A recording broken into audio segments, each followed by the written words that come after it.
Now, as we look at the book of Deuteronomy, as we close out the first five books of the Bible called the books of Moses, we come to the book of Deuteronomy, which the name indicates that it is the second giving of the law. Really what it is Moses giving a commentary on the law that God gave to his people through him. Moses now gives his commentary, whereas in the books of Leviticus and Numbers and especially in those areas, the instructions, the law that is given is directed towards the priests, who were then instructed on how they ought to regulate life for the people. Here, this is Moses's commentary on the law that God has given for the everyday man, for every person in Israel, so that they would know how they are to live under the law. It needed to be not only, in a sense, interpreted, but it needed to be brought down to the level of the people. And the people now get a foresight into how the law will apply for them. And so in chapter 1, Moses begins to talk about the journeys that they have had. He breaks down the journeys of how God has led them out of Egypt and through their travelings, their wanderings. He breaks down every piece of their journey. And then in chapters 2 and 3, he goes on to explain how God has kept them and how God has brought them. He makes sure that they understand that this is the doing of God. And by the time he gets to chapter 4, Moses then uses this as a springboard to explain to them the importance of obeying the law of God. He literally, in his speaking, gives them to understand the importance of obeying the law that God has given to them. And in that, he reiterates one of the things is to be done is to set aside these cities, 6 cities, for the cities of refuge. Moses takes up another address to the people, and he talks about the covenant that they have formed with God. And he mentions in chapter 5 that the basis of this is those 10 commandments that God gave from Sinai. Again, these seem to be the guardrails of the law that God gave to his people. If 5 of those of the 10 talk about how to communicate, how to be in relationship with other people, the others talk about how to be in relationship with God. And these really create the guardrails for how it is that the people are supposed to understand the law. And that brings them to total commitment. Relationship with God, relationship with your fellow man. These present the basis for a complete and total commitment to God in every part and in every piece of life. It's in chapter 6 where that great prayer is prayed. In chapter 6, verse 3, hear therefore, Israel, to do it and to observe it. Hear, O Israel, the Lord our God is one Lord, and you shall love the Lord thy God with all thy heart and with all thy soul and with all thy might and with all thy strength, all that's in thy heart. And you're to teach this to your children. And this is really the basis of the law. And it is a love for God that causes us to treat him with a certain respect and to treat our neighbors with a certain respect for God. So as you move further through the book of Deuteronomy in chapter 7, they are supposed to be separated from other gods, especially those gods of the nations that surround them. The people that were around them as they were traveling through to the promised land were peoples who served idol gods, worshipped false gods, and in their worship of false gods, they took on behaviors that were simply abominable. These the things with cutting of the flesh. These were sacrificing human children, all types of debauchery and sexual immorality. And they were warned strictly against it. Not only that, but they were warned that when they go into the promised land, what they would have to do is to be able to separate themselves from those of the other people who are pagans, those who are worshipers of idol gods. And the Lord begins to warn further in chapter 8 for them to remember the Lord. The Psalms tell us that blessed is the nation that whose God is the Lord. He makes sure in chapter 8 to remind them to remember the Lord. He says, when you become rich, when you've multiplied in gold, when your houses have become great, and when you have all of these things in the promised land, remember the Lord your God. Remember him. And remember in verse 18 of chapter 8, he says, remember it's the Lord your God who even gave you the power to get the wealth. So when you come into that comfortable place, remember that the only reason you're there is because of the Lord your God. In chapter 9, he begins to give them warning from the past, using the past as example of what will happen in the future if they forget God. He brings into their remembrance past rebellions of the people and how the Lord dealt with his people, especially even those, their forefathers, and how even those things were used in order to recall to their mind what they should do. These people now have to be students of history, because these people that Moses is talking to are the people who will go into the promised land. These are the children of those who died in the wilderness when they came to really the mouth of the promised land, to Kadesh Barnea. And they decided that they would not go. The Lord made them a promise that you will not see the promised land, but your children will. So literally a generation perished in the wilderness, and now their children are ready to go in.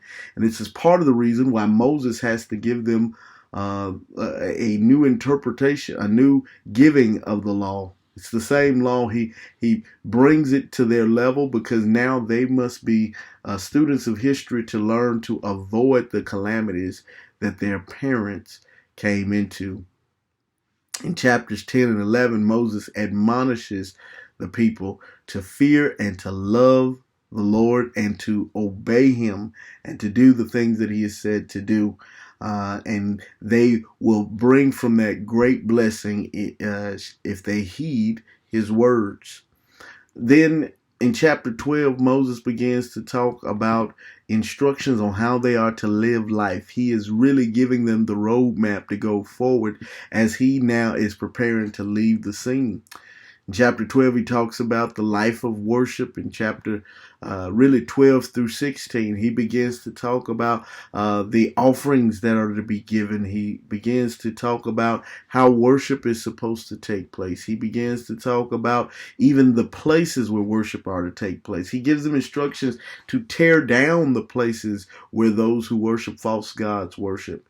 Because even the areas they would make of the areas to worship these false gods, they would worship them in the mountains, the high places. That's where they would worship. That and in the groves, they would take the trees and make them into phallic symbols, even that were used to worship idol gods. And he gives them instructions to destroy those and to take down any images, graven images. And he gives them all kinds of instructions on how they are to worship the Lord. These now this new generation has to be taught how it is to worship the Lord. And one of the things that we learn from this is that our worship is something that is important to God, and if he takes it that important, we should take it that important as well. Chapter 16, he also begins to give instructions about leadership, about how they are to deal with leadership when they begin to choose judges and officers and the people that will rule over his people and the things that will happen and how they are to deal with those things. Not only that, he gives them instructions on how they are to be prepared for leadership. He gives them instructions even in this section. He talks about the fact that they are supposed to be impartial, the people who will judge over his people, not to give partiality to the rich or to the poor, not to take bribes. And in this second giving of the law in Deuteronomy, Moses also previews for them the fact that at some point they are going to have a king. Now he warns them, the Lord does through Moses, warns them of the hazard of having a king, that a king will do those things. But he does preview the fact. He said, when you do have a king, make sure that he doesn't multiply wives. Make sure that he understands the law. In fact, if they are to have a king, that king must then be responsible for having a copy of the law. He gives them in chapter 19 on how they ought to live in civil society, how they ought to live one with another. He gives them rules for how they are to live together in their neighborhoods, in their dwellings together. He tells them how they ought to live in terms of treating one another. He gives them the laws, of course, that go into private property and the protection of private property. And the law does prescribe protection of private property. It assumes it, even by the Ten Commandments, the one that says, thou shalt not steal. It assumes that there is right to private property. Gives them instructions on, again, the cities of refuge and how one is to be able to flee from the avenger of blood. And we realize that those cities of refuge really talk to us about Jesus Christ. He then gives them several other laws that, again, are important really for the fact that they are important for the common man to know in order to be able to worship and serve before God in a right way. They're told about vows and about lending with usury, that is interest to their brothers. Laws that give them the basis for a strong society and a firm foundation for worshiping and serving the true and living God. And he even gives them instructions on how it is they are to handle their worship to God through the things that they give, the first fruits and the tithes. These were really symbols of God's blessings that he would then have the people bring to him, and they served a couple of purposes. They would cause the people to remember God and be gracious and thankful for his blessings to them, but also it provided for the service of the nation. It provided a basis of taxation to handle the things that the nation would need. Not only that, it would further provide to be able to do those things that were necessary to take care of those things that God had placed in their charge. So all of these things are important. In chapters 27, really through 28, the Lord begins to talk to them about the blessings and the curses that would come if they did not keep the law that God was giving to them. He said, if you heed and hearken unto my voice, all these blessings will come upon you. And he starts to list out all of the blessings. But then he says, if you do not, then all of these curses will come on you. And in chapter 28 especially, there is a long list of curses. Seems like there are more curses listed than blessings. And it's because it's much easier for God to bless us than it is for him to send curse upon us. And the thing of it is that when God blesses us, he really is fulfilling his desire. His desire is to bless us. And so by the time we get to chapters 29 and 30, Moses is now coming down to the understanding that he is not going to enter into the promised land with them. In fact, this book is written over the course of about a month in one place where they have stopped, where Moses has been able to go up to the mountain and see over it across the Jordan into the promised land. And God has made it clear that he will not go there. So one of the things that Moses does in chapter 31 is that he validates the leadership that will come behind him. Joshua, the man of God, he tells him in front of all the people, be strong, be courageous.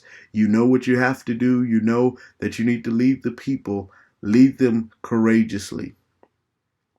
Not only that, Moses confirms for them that they ought to read the law, not just to have it, but to read it, how to deal with it, to make it known to their children, to read it amongst each other so that they would keep it in their minds. And then Moses began to go into what is many times called by scholars the Song of Moses, where he even in his own way begins to reflect on his own personal journey and how it is that he has led these people. Moses, as the quintessential name he is given both here as well as throughout the Pentateuch, these 5 books, he's called Moses, the man of God. And that's a title that Moses relishes. He's Moses, the man of God. And so in this song, Moses really begins to anticipate it. In some ways, it is prophetic in that he talks about the fact, he warns them of the fact that they will, in fact, fail to keep God's law. And when that failure comes and judgment of God comes upon them, then they should know what is happening. Not only that, Moses begins to bear witness of what God has done and what God will do for the people. And so really in many ways, it's also a song of praise and thanksgiving to God for what he will do, about how he will bring the people over the Jordan and into the land of promise that God planned for them. And then, of course, the book really wraps up with the understanding that Moses died in the mountain. God had him to come up to the mountain, and Moses died there, and God buried him there.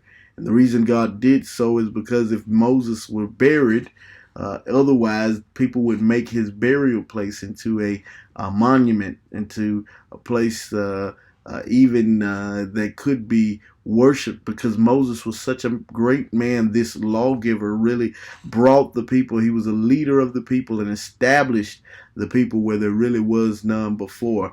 And so the blessing of the life of Moses is that he was the one who led God's people to the place, not only where they were brought out from Egyptian bondage, but to the mouth of everything that God had promised for them. And so the death of Moses caps this first 5 books of the Bible, the Pentateuch. It is not only law, it is history, and history can become law if we understand that God, our God, the God we serve, is the God who does not change.